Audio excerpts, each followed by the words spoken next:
Welcome, Steve and Vicky. How's it going today? It's going well. Going really good. We're busy as heck out there building an awesome event for Christmas. The Lights of Hope. The Gift of Hope. The Lights of Hope is our Christmas light show, and we also have inflatables and a sled hill and ice skating rink this year. All sorts of fun stuff. Runs together with Yep. Gift of Hope, which is Yep. our Christmas assistance program for 1,100 children receiving Christmas presents. And I think in the 17 years at the Gift of Hope Christmas Assistance Program, we've run it 17 years out of 20 some, I think. We're over 20-some thousand kids that we give Christmas to in Butte County and Oroville. Just the best The best. of the best time We're of so year. glad. Best events we do, and we love it. And if you're in North State, again, please come out to the Lights of Hope. You can Google that and find out the time and date. Just put Lights of Hope, Oroville. We'd love. It's a free Christmas walk. It's a magical time. It feels like a Hallmark village. It's Yes. just lights everywhere. Just good feeling. Yep. Everybody's happy. It's wonderful. Didn't have a negative thing happen in 30 Nothing. days last year. It's We were out fabulous. there for a whole month. Yeah, and it's not too late to sponsor a child for Gift of Hope. You can visit giftofhopeoroville.org and sponsor a child online. You can give it's money easy. or shop on Amazon and send the gifts to us. So don't miss out on this opportunity to bless children in need. That's awesome. Yes. So here we are again in our new season. Revelations. Revelation. We're in episode 3. I really can't talk clearly right now. Did you ever figure out how many episodes there are? We asked last week. Oh, did we we ever did. get an answer? It was 101, Kevin. So we'll get him to check again, but you can just shout it at us once you check, okay? That's what Luke used to do. Yeah. Otherwise, he texted me last time, but I didn't notice, and then the moment had passed. And, There you go. Yeah. Anyway, so today we are back in Revelation chapter 2, looking at the second letter to the church that Jesus wrote, and this one I was reading it this morning, and I was like, oh, that's maybe not the message that I might initially want Jesus to come and show me. But I'm going to read it, and There we go. we'll dive in. Jesus. So, and to the angel of the church in Smyrna write, the first and the last, who is dead and has come to life, says this: I know your tribulation and your poverty, but you are rich, and the blasphemy by those who say they are Jews and are not, but are a synagogue of Satan. Do not fear what you are about to suffer. Behold, the devil is about to cast some of you into prison, so that you will be tested, and you will have tribulation for 10 days. Be faithful until death, and I will give you the crown of life. He who has an ear, let him hear what the Spirit says to the churches. He who overcomes will not be hurt by the second death. There's a second death. Yeah, that's a real that's a real Merry happy Christmas, everyone. We're- Happy yeah. Thanksgiving. Yeah. We're out there building these wonderful events. Let's read the letter to the Church of Smyrna and just bounce our way into happiness. Yeah. That's what Christianity in a nutshell right here. Happiness. Yes, this is a depressing letter because Smyrnites. in the 21 centuries of Jesus, living in us through the Holy Spirit, there have been so many churches of Smyrna-like situations where people claiming to be people of God, people of Allah, people of the Hindus here, and the atrocities that the Christians have done throughout the centuries, like the Crusaders and the Hindus in India and the different sects of the Islam and what they've done in the name of God. And then he writes this, saying, those who say they are Jews but are not. And he tells them they're rich. What he's talking about is you're rich because you are true believers. You're truly mine. And what he identifies when he says Satan, what they are of the synagogue of Satan, is they are truly not. But they probably think they are. What do you mean? Well, they say they are Jews, but they are not. They probably think they're acting on God's behalf. They probably convince themselves. And I know that in India, when the Hindus would rise up, whoever's the majority rises up and puts the others, under their thumb. Yeah. And if it's in many cases in the 21st century, it's been Christians who put others under their thumb. Yeah. Sometimes missionaries go to an indigenous people and they honestly are brutal to them. in the name of Jesus Christ. And he's saying they are really of the synagogue of Satan, even though they think they're on the right track, you know. They think they're following the Creator. They think they're following God. Yeah. And in this case, they think, you know, they're Jews. And he's saying, you are rich because you have me and you have my Spirit. And it's so weird. He says, be faithful unto death. Like, for us, that's really a big deal.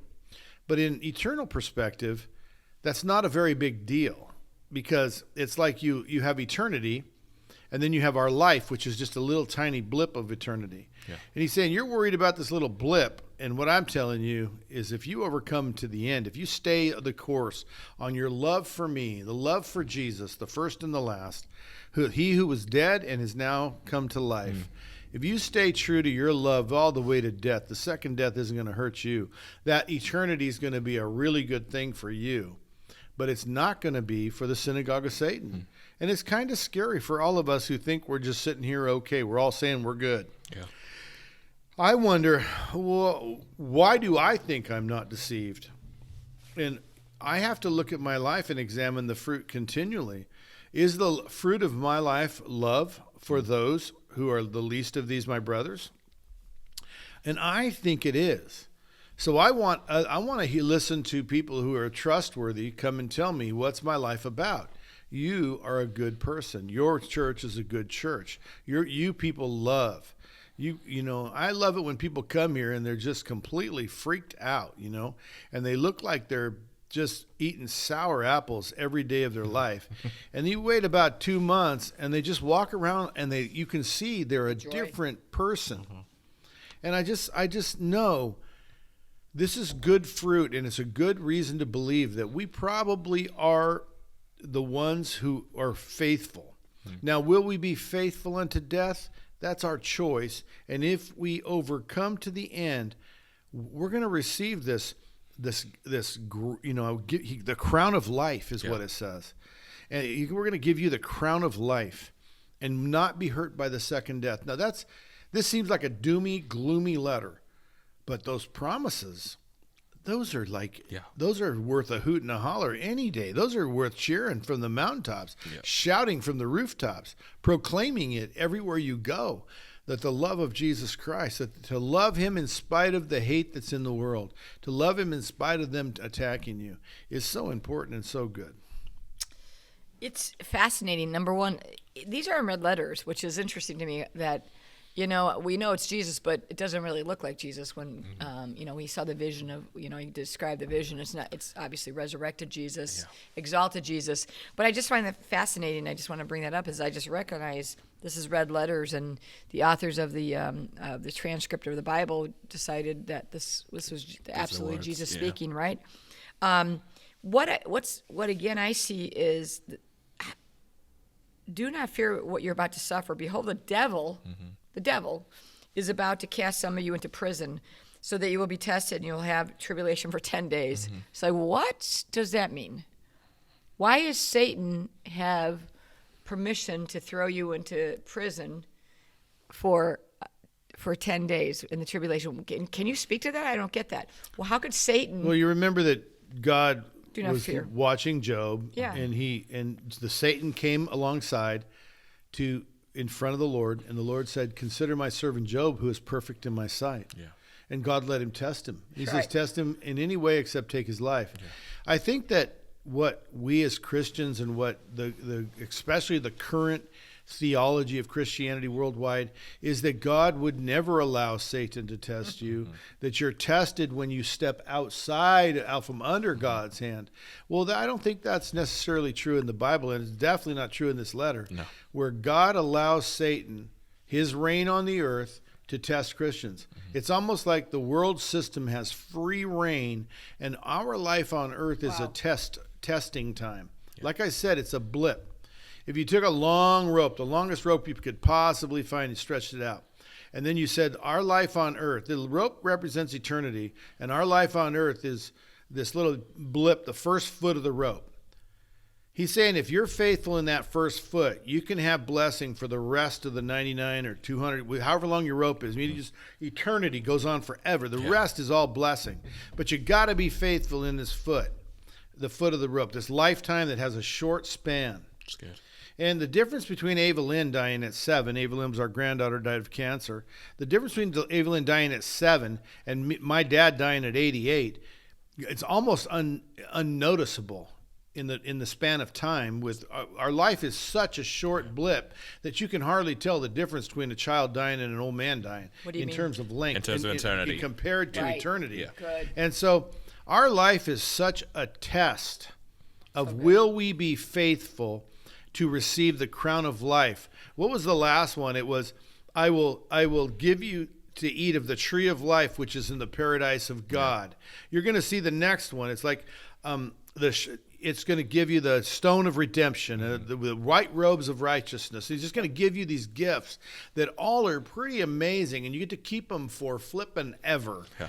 And if you'll only be faithful. And so this testing comes of prison, of beatings, of torture, of hate. And it's like, yes, it's miserable, but trust me, this is a blip in time. Be faithful through it to love me. Be faithful to it to follow me. Your walk with me is not just for the blessing that is promised, but it's also for the testing of your faith that produces perfection, that produces righteousness, that affords you the ability to be rewarded in due time. And what he's saying over and over in Revelation is he who overcomes to the end, he who is faithful to the end, he who endures to the end. And here he just says it, do it unto death, because this death is nothing compared to the next death, and this will help you avoid the next death. It won't hurt you. And I'm like, I like that part. Yeah. But when you first read it, and it says he's going to throw you in prison, the tribulation and poverty, you know, and the blasphemy people are spewing at you, and all the things the devil's about to cast you into prison. You'll be tested. Yeah. You'll have tribulation, you know. But it's pretty cool. 10 days. I mean, is that, you know, is that back to the 1,000-year thing? Is that 10,000 years? Or is that? What do you mean by that? Well, I mean, to the Lord, day, a day is 1,000 years, and 1,000 years is a day. Okay. So therefore, he says 10 days, and it's like my first thought is 10 days, like human days, like 24-hour days. That's not too bad. We could maybe make it through that. Yeah. It's going to be a long 10 days, but it ain't 10,000 years, baby. And so he's saying, I don't think it is, and I think he was telling them you're in a season of testing, and I think every one of us should expect it, and those of us that don't have it, you know, we don't have a season of testing, we are just flat blessed.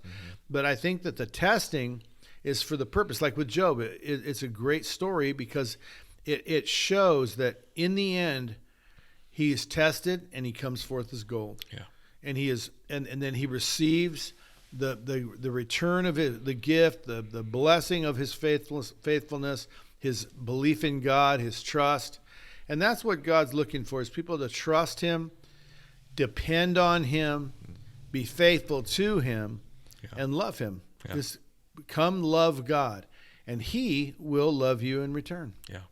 That's really good. I love how it opens with Jesus describing himself as they always do. And he starts by saying, you know, the first and the last who was dead and has come to life. And then he says, you're going to die, but I'm going to give you life. And it's kind of like that invitation into crazy, isn't it? his life again, which is really special. So in the letter to Smyrna, is he happy with them or is he not happy with them? In the bottom line, I mean, it's like, I know your tribulation, your poverty, and the blasphemy that by those who say they're not are Jews and are not, and are a synagogue of Satan. And so what is he really, I mean, I guess what's the first grade level of this one? He's very happy with them, and he's warning them about what's coming upon them. Remain faithful. I'm here. Yeah. I will take care of you. So Smyrna was one of the good churches that he feels like they're doing well. They're definitely doing well, but none of us want to aspire to their wellness. None of us are saying, I want to be Smyrna. Yeah. I want a letter of Smyrna written to me. Nobody's saying that. And yet, the truth is, we should be saying, I want a letter to Smyrna, because he's saying, I'm going to give you I'm going to give you to eat of the tree of life. What was it? I'm going to give you Crown life. Crown of life. the crown of life. I mean, come on, man. Isn't that what we're aiming for? Yes. Isn't that why we give up all of our money? I mean, I don't know if you do, but it's what We aspire the New to. Testament says, and we aspire to not be bound by money and fear and worry and all those things. And he's saying to them, I know that in poverty you are faithful. Yeah. I know that in tribulation you are faithful. Yeah. But I also know that Satan is coming to test you, because you've really, when Satan is allowed to come test you, means you're doing very well. In Job's case, consider my servant Job, who is perfect in my sight. Yeah. Well, he's only perfect because you protect him. Oh, go prove that true. Well, even Jesus got, the Holy Spirit led him into the wilderness where he was tested by Satan. Yeah, so tempted. If Jesus was tempted and tested. Which is interesting, because for years I would have said that we lived a blessed life because we're so kind of like, almost to our credit, that things hadn't happened in our lives or temptations of mass destruction, basically. It was almost fairy tale. It was for years and years. And you're talking I was probably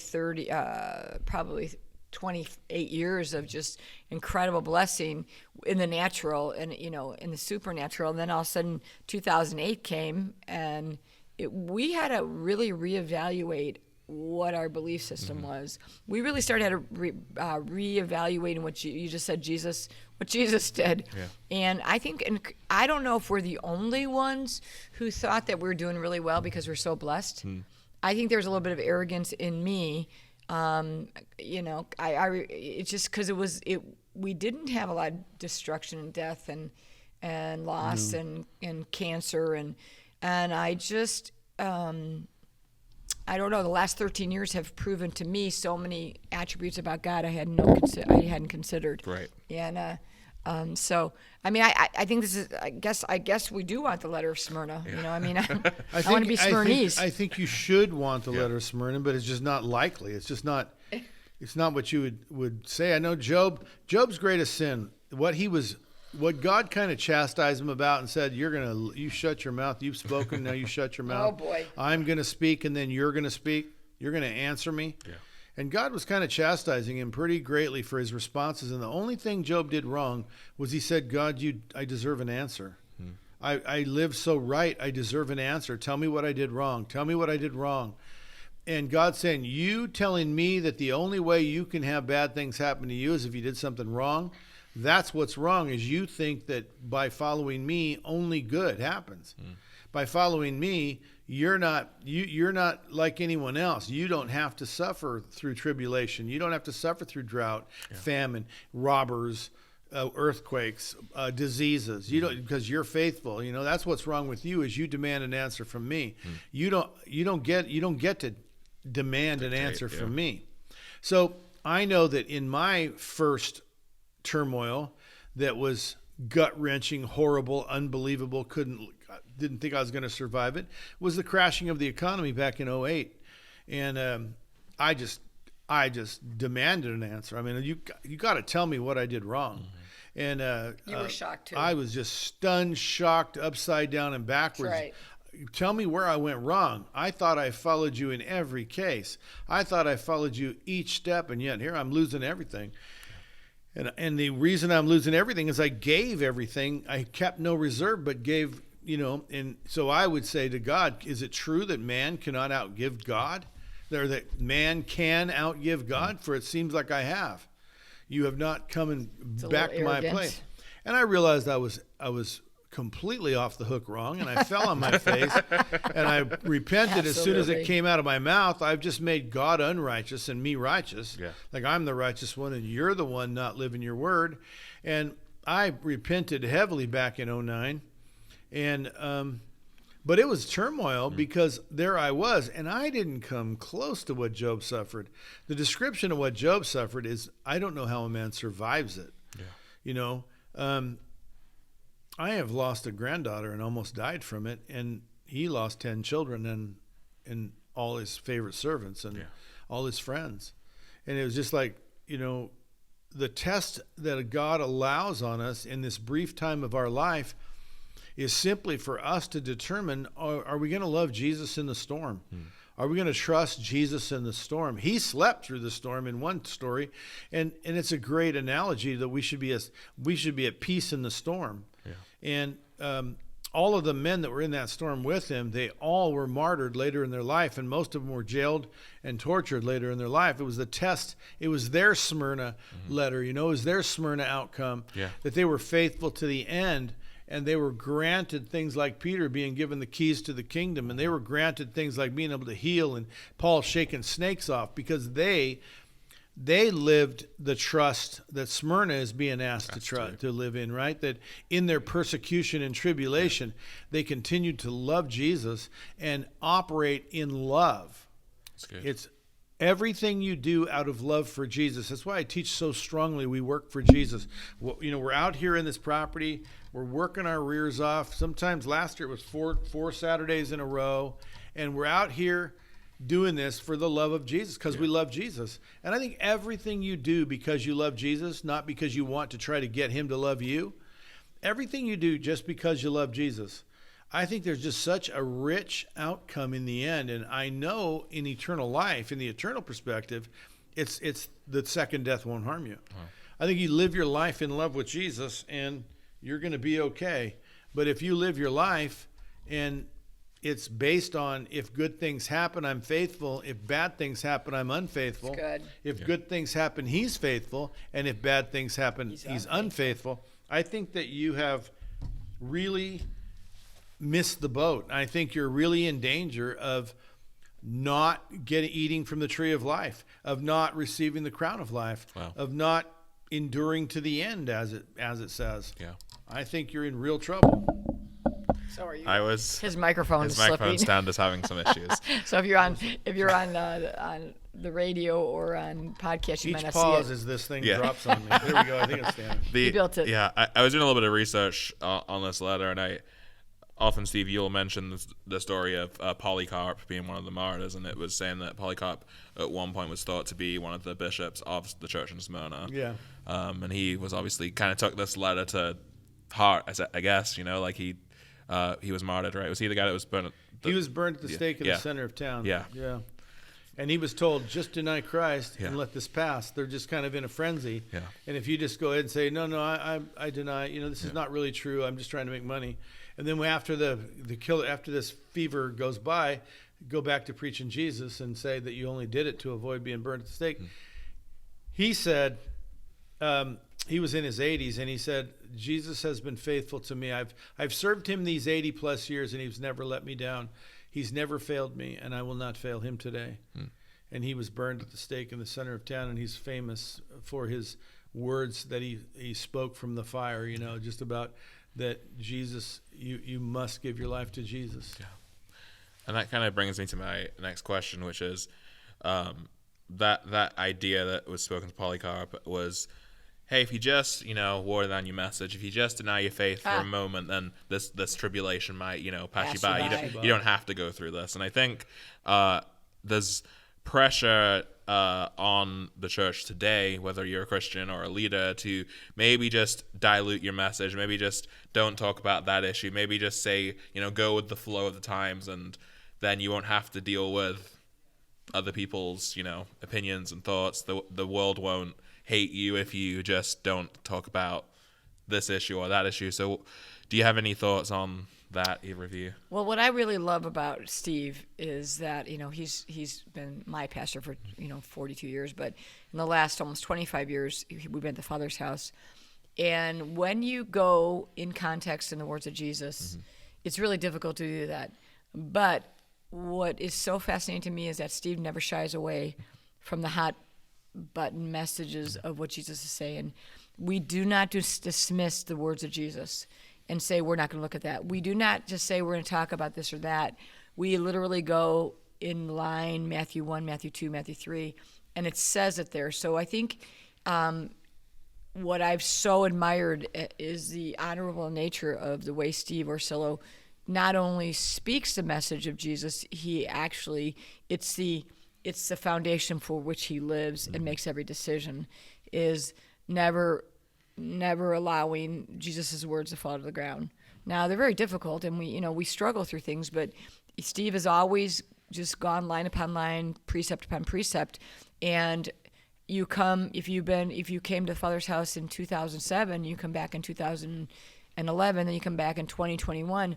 We're still in the Gospels of Jesus Christ, and I'm literally shocked every week as to say to myself, I had no idea that said that, and I've gone through it a few times, like quite a few, but it's just a living word, and I think that's how you stay pretty much close to what he's saying, is that you live the words of Jesus. You know the words of Jesus. You meditate on the words of Jesus.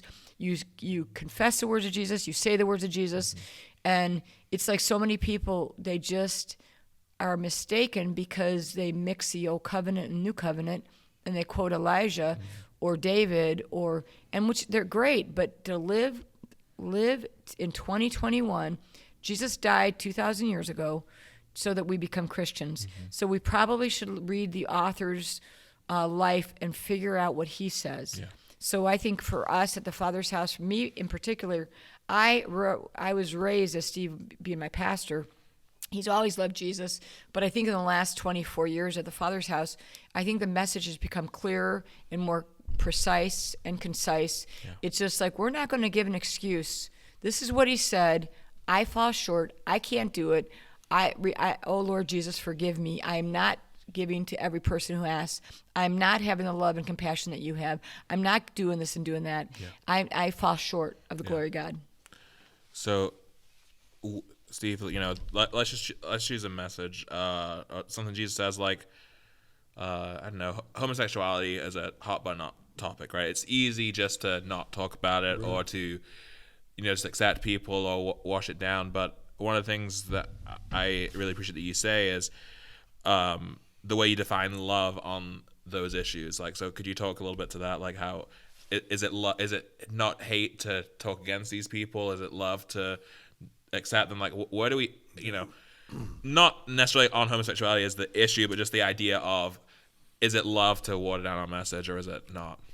Yeah, there is no love in hiding from these hot topics.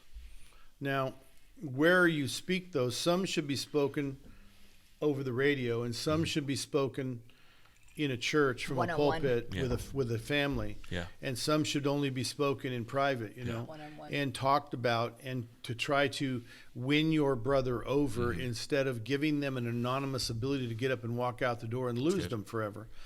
And I think the worst thing we've done is we've made it an issue about a person. And we don't like you. And we say these crazy things where we love the sinner and hate the sin. Yeah. And it's just like, all that does is divide people. There's no the sinner. There's you, and there's you, and there's this guy's a you. Yeah. And he all of a sudden tells you he's and he names some sin. And this guy names another sin. And they don't think it's sin. But they name these sins, and you name your sin. And we decide to pick one and say, this guy's worse than them all, when it's not true. The whole message is about loving Jesus and telling them about the plan he has for their life. And if they are, as you say, talking about, if it's the gay marriage, or if they are, LBGTPQ, or what is that, did I say that right? I don't know. All the letters. Yeah, all the letters. And I'm sorry if I said that wrong. I don't mean to offend. I do know it. It just didn't come out just right. And it's not to send you away, but to love you and bring you before the Lord, who will convict you or not convict you. But when you read his word and you see that something's wrong with your lifestyle, whether it's promiscuity, living with your boyfriend, if you're living heterosexually, or living in a gay relationship, and you're not married before the Lord, defined by marriage, defined by his way of defining it, if you don't warn people that this is what God has said, and this is how he says he will deal with what your life is, whether it's being a drunk, it's just, you can't take one away and say this is worse. Sin is sin, and all sin is alike. And you can't just pick on one. And the goal of everyone is to love them You're welcome in my life. You can be my best friend. I can't get you to heaven. That's right. You have to go before him, and you can convince me that your lifestyle is right. You can say your lifestyle, I can accept you and have you sing in my choir. I can have you be my associate pastor and you're drunk. But that isn't going to get you past Jesus. It's good. You're going to have to endure to the end in righteousness. You're going to have to be someone who loves Jesus through obedience. Yeah. And Paul the Apostle's version of it is, anyone who practices drunkenness will not see the kingdom of heaven. Wow. So I can tell you you're okay. Sure, it's okay how much you drink. It's not up to me, but I can't get you into heaven. All I can do is tell you about Jesus. And I think that as long as you and I are in relationship, or this person and I are in relationship, and they're a heavy drinker and they practice drunkenness, if we're in a relationship, I still have a chance to help you. And so if I love you and let you in my life and just treat you like one of my friends, and I be your best friend and everything, that's great. But if you want to be in Christian leadership, you've got to qualify through obedience. You've got to show that your life is right in the way Jesus describes it. And he has to pick you, and he has to choose you. And in the end, his words will judge you, and he lets you in. He's the one that says, enter in, my good and faithful servant, not me. And so I think that in the past, there's been, like at a gay pride celebration in San Francisco, there'll be all these Christians across the street with banners hating people. I mean, they're terrible. You're going to hell. Well, you have no right to say they're going to hell. Right. You have, and because that's the judgment we're not allowed to do, final determination of their soul. But we love them and tell them the truth. Well, here's what God says, that this is an abomination to him, and you'll have to face him with that. This is what we believe. But we still love you. We still want to be. I have no problem being your friend, having you over Thanksgiving, walking alongside of you. I'm not sure I covered the whole thing, but every case, the command of Jesus is to love, not judge, meaning final determination. That doesn't mean tell them they're wrong, because we must tell them they're wrong, or we're practicing hate. If we don't tell somebody they're wrong, they're in this is what God says. And so you may not want to step before God having this be your defense. And it would be hate to let them walk up to him thinking they're good when they're not. Right. Well, Steve said you wouldn't accept me as a drunk. Well, you wouldn't, that this wasn't okay. And I should have listened to him. But I don't know. I've been friends with Steve my whole life. He never told me that. No one said. Well, which one loved him and which one didn't? The Steve that said it or the Steve that didn't say it? And so I think that the way we present it, banners across the street, bumper stickers, these anonymous messages on Facebook saying who's not going to be, who is and who isn't saved, saying who is and who isn't justified. That's good. I think that's just really a scary thought.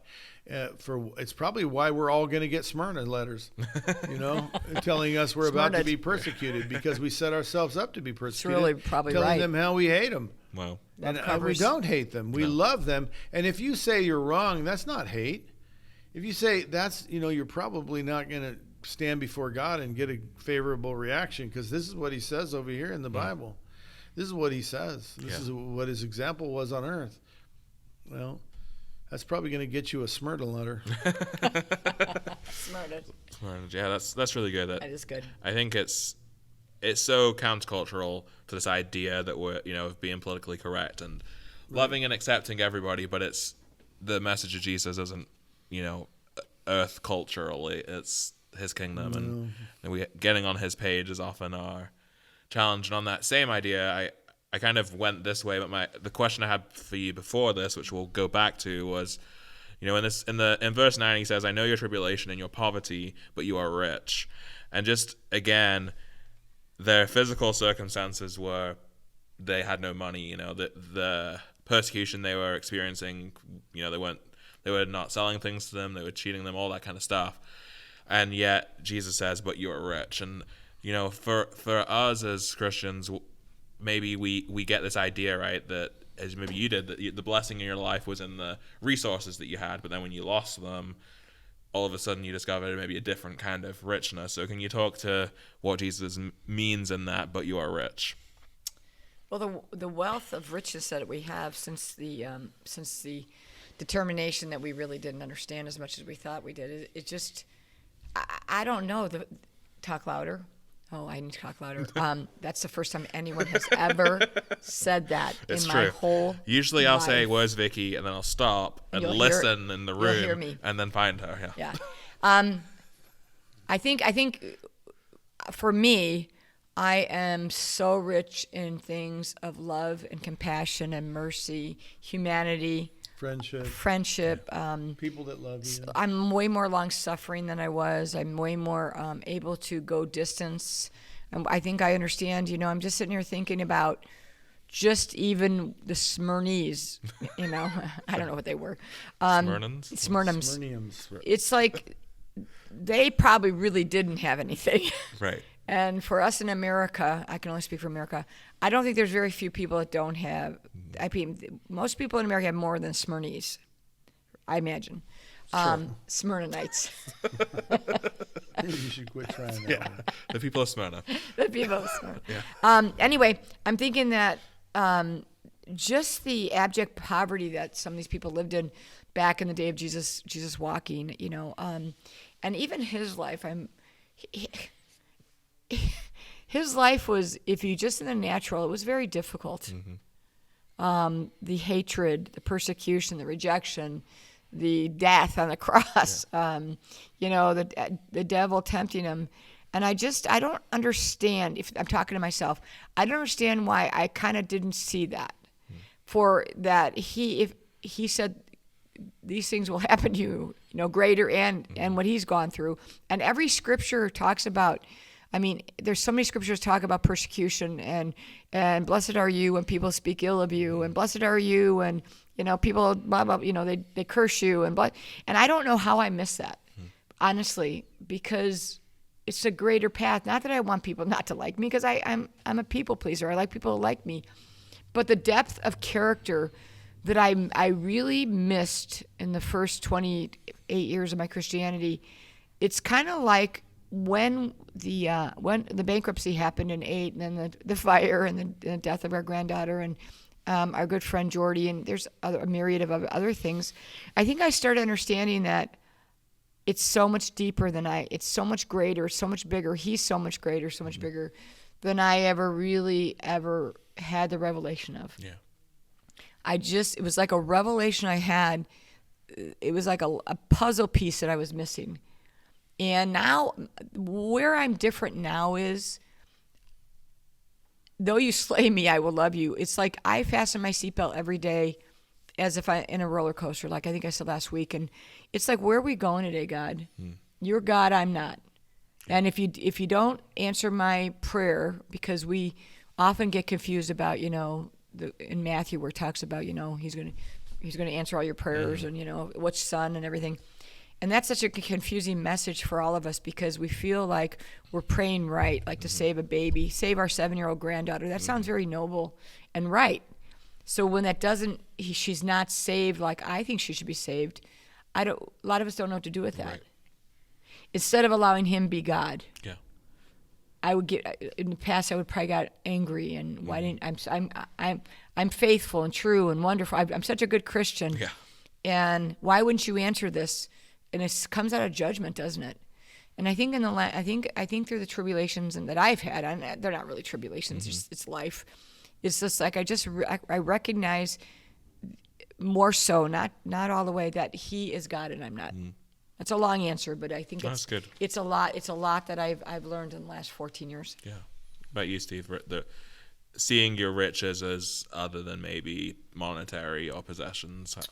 Oh yeah, I think that it's, I believe my riches are the understanding of when I meet people and they're miserable, and when they're done with me or they end up moving on out of my life, they are richly blessed. And you can ask a young man if he remembers who he was the day we met, and what would you attribute your growth to? And it's like, you taught me. You taught me to love Jesus, to trust Jesus, to being a real man, a man of honor and integrity first. And you just see that the things you taught them, that's richness.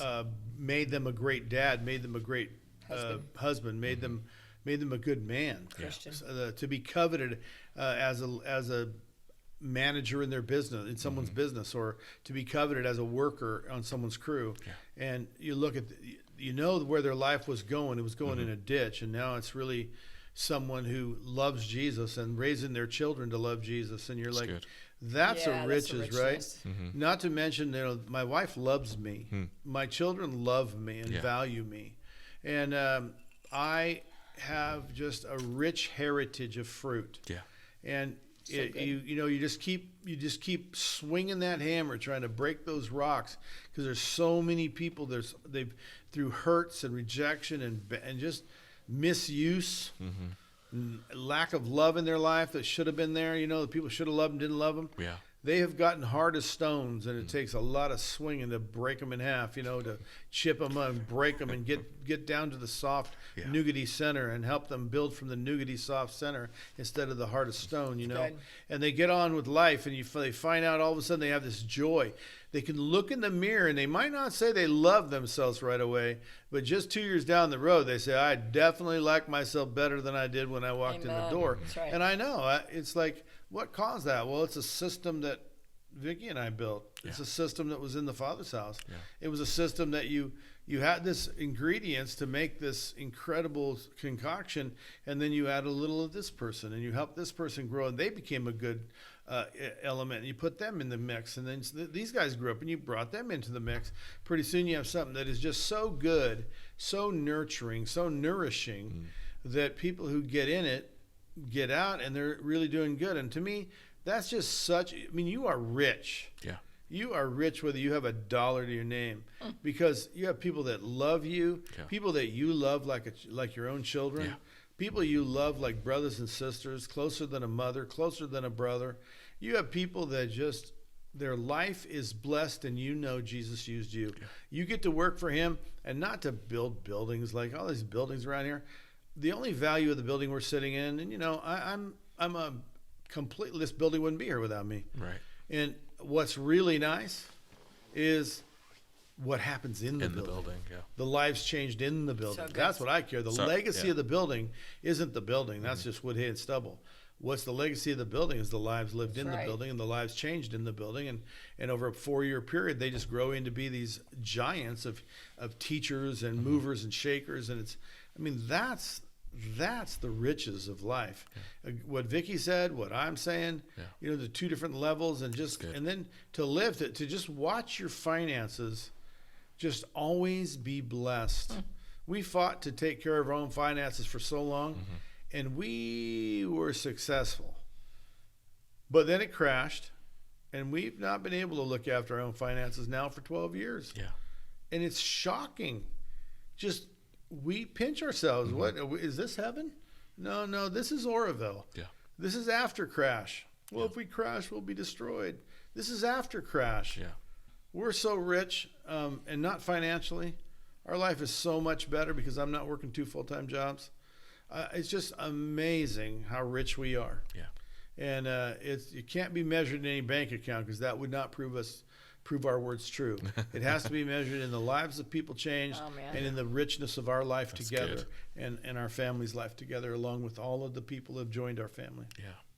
So then lastly, just before we come to a close, maybe it might cause the plane to take off again, but this idea of tribulation, trouble, being in prison, persecution, what do we do when we find ourselves in that midst? Maybe we'll in the West, we might not be living it right now to the degree that maybe the people of Smyrna were about to experience in the story. But how do we endure through persecution, trial, storm when it comes our way?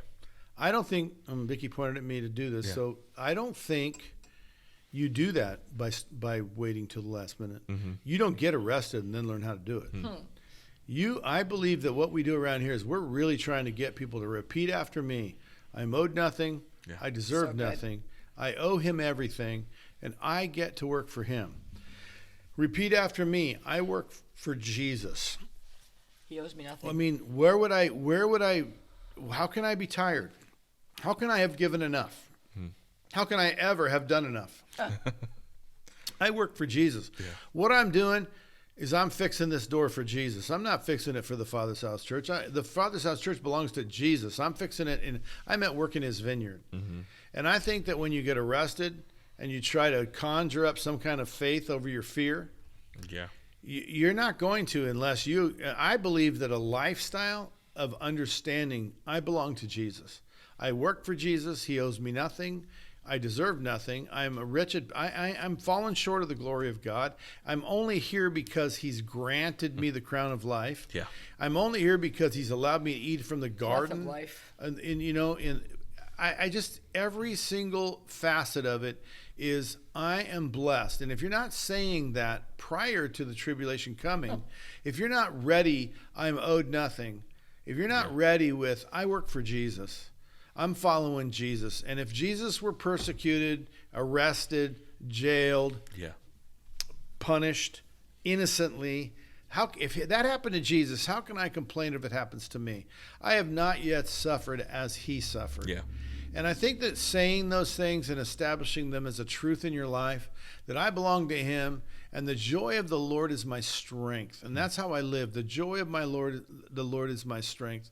And he lives in me. So good. Makes his home in me. Yeah.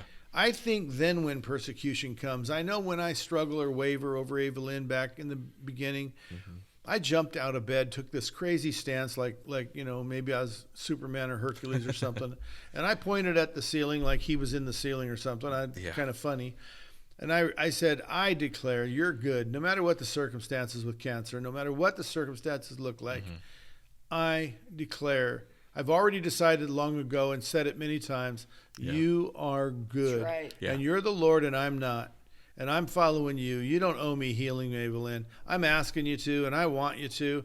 But whatever happens, You're God. Come hell or high water, you're the Lord and I'm not. I follow you. I work for you. You don't work for me. And I'm going to follow you to the end. And I'm going to pray for this little girl till her last breath. And I did. And he took her, and I said, praise the Lord. He's good. He has a purpose. Let's go. Yeah. There's only one way through these things. Now, being arrested, put in prison, beaten, I'm sure that's a whole nother ball of wax right there. That's a whole nother kettle of fish. That's just like whoa. But I don't think you can be in a place where you can just decide to endure those things. I think you have to start building those muscles. Living a lifestyle. A long time. Living the lifestyle of him being the Lord of your life. Lordship salvation must be your daily walk. So good. I agree. Yeah, that's really good. It's really good. I like to read that story of Paul and Silas where they were doing ministry work, and then they deliver that girl from the demon, and then they get thrown in prison, and then they start singing in the night and songs and hymns and spiritual songs whilst they were arrested for doing after they've ministry. They've been roughed up a little. Yeah, and just that I think sums up this idea of loving Jesus through the tribulation. And then the earthquake comes, frees them, but then they decide to stay because they didn't want the jailer to kill himself. Just the other time he left. To Jesus. Yeah. The other time he left. But right. It's what's interesting to me is that what I was saying before, I think we forget all these stories of persecution and prison and mayhem and just all this stuff. I think I just honestly I just didn't think it really was relevant to me. It was relevant to them, obviously, but to me, I'm blessed, I'm good, and I am. I'm blessed and good, but it's just been such a mind shift for me. And now I see these things, and it's all the way through the New Testament, really. So there you go. I don't think Paul believed that those men had any power over him. Correct. When he got put in jail, it was God brought us to jail. What do we do? What do we do here? Oh, it's to lead this guy to Jesus. Wow. Don't kill yourself. Let me tell you about Jesus. That's why we're here. That's good. Good. But if you leave, they're going to torture me. Well, I won't leave then. Because God sent me here to talk to you. And he ends up leading his family to Jesus and baptizes them. Yeah. Knowing the guy's probably going to be persecuted for doing this. But, hey, he's going to receive the crown of life because he's going to go through his persecution for his failure with these guys. But he found Jesus. Yeah. And that's what matters. I don't think Paul or Peter or any of them considered that the jailer, the arrester, the accuser, any of them the emperor, the Felix, all those people Paul stood before, had any power over him. In fact, he told them, you really don't have any power in this. No. I'm here to preach to you. The only thing you have is a decision to receive Jesus or not. Right. And then do it with me. God will have his way with me. Yeah. And he sent me here. So I'm in jail for the cross. Wow. And he said that. Yeah. He said that literally. I'm in jail for the cross. Mm-hmm. It's the cross that brought me here. I don't think I actually have the ability to have his, but I won't ever if I don't stand on this. I serve the cross. That's good. And he's the Lord of my life. And if I end up in jail, he took me to jail. They didn't take me to jail. Good. I won't get there if I don't keep saying it. Yeah. I won't get there if I don't declare his glory and his lordship of my life. Mm-hmm. And I think it's important to say I'm owed nothing. I deserve nothing. I owe him everything. Yeah. He's the Lord. I'm not. He lets me work for him, and everything I do is working for him. I would never charge him. I would never cheat him. I would never shortchange him on my labor. I'd never make a 10-minute break into a 15-minute break working for Jesus. I will make it a 9-minute break long before I'd ever make it an 11-minute break. Mm-hmm. You follow me? I'm not going to take advantage of working for Jesus. I'm going to go full in because he did not shirk what he did for me. He paid my price in full. He didn't say, I'll pay it partially, let him suffer a little to pay the rest. No, he paid it in full. I want to serve him in full. And I work for Jesus is one of the most important things I teach people to say around here because we all get weary. We all get frustrated. We all feel like we're being put down or we're being used up. Mm-hmm.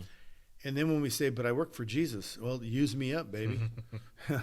That's use good. me up. So yeah, in summary, then we first started by reading this, and it initially feels heavy, and maybe I don't want that, but I think maybe we should all be willing to receive a message like this if we're really in love with him and we live our lives for him. I really don't want what he's describing here. But I want to be able to handle it if it is for me. That's good. And so I want to be ready, and the way to be ready is to continually tell yourself who you are, who he is, and what you're doing here on earth. You gave up your life to follow Jesus, and it's his life. It's his life. That's good. And if you're in his life, he'll take care of you. If you got 1 foot in, 1 foot out, then you really should have all that life insurance. You really should have all that backup, that fallback stuff. Yeah. But if not, then you can trust him that even if you die in this persecution, you're going to receive the crown of life, and the second death is not going to hurt you. That's good. And that's the faith you must have, and that's the life you must live. That's good. And we'd like to share that. If you're confused and don't know what to do, man, we just want to keep telling you what Jesus is teaching. Keep tuning in to the Uncommon Truth, and go further and look up the Father's House of Oroville School of Transformation. And you're going to find a lot of teaching on there that'll really help you get unconfused. The cobwebs will fall off. This Christian theology will answer every question. All these young teachers are phenomenal, and they'll teach you how to follow Jesus and make him your Lord. And God bless you all. Thanks for listening this week. Thank you. We'll see you next time. Happy Thanksgiving. Happy Thanksgiving. Actually, we will not be here next week. Right.